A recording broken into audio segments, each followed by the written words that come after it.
దేశంలో ఎక్కడా లేని విధంగా తెలంగాణ ప్రభుత్వం రేషన్ ద్వారా సన్నబియ్యం పంపిణీ పథకాన్ని ప్రారంభించింది. పేద మధ్యతరగతి వర్గాల నుంచి మంచి స్పందన వస్తున్నా పక్కదారి పట్టకుండా పకడ్బందీ చర్యలు తీసుకోవాలనే అభిప్రాయం వ్యక్తమవుతోంది.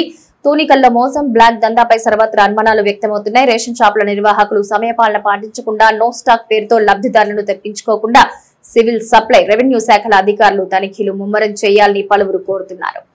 ఉగాది తెలుగు సంవత్సరం రోజున సన్నబియ్యం పంపిణీ పథకాన్ని ప్రారంభించింది తెలంగాణ సర్కార్. దేశంలో మొట్టమొదటిసారిగా తెలంగాణలో ఫైన్ రైస్ పంపిణీ జరుగుతోంది. ఆదివారం CM Revanth Reddy civil supply శాఖ మంత్రి ఉత్తమ్ కుమార్ రెడ్డి లాంఛనంగా ప్రారంభించగా ఆయా జిల్లాల్లో మంత్రులు, ఎమ్మెల్యేలు, ఇతర ప్రజా ప్రతినిధులు కార్యక్రమాన్ని చేపట్టారు.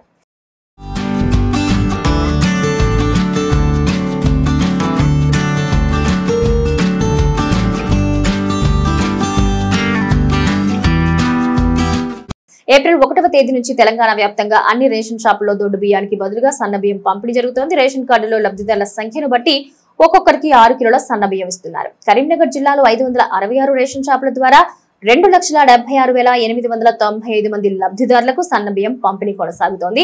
ఈ ఏప్రిల్ మాసానికి జిల్లాలోని 8,04,498 మంది లబ్ధిదారులకు 51,31,872 కిలోల సన్న బియ్యం పంపిణీ చేస్తోంది సివిల్ సప్లై శాఖ.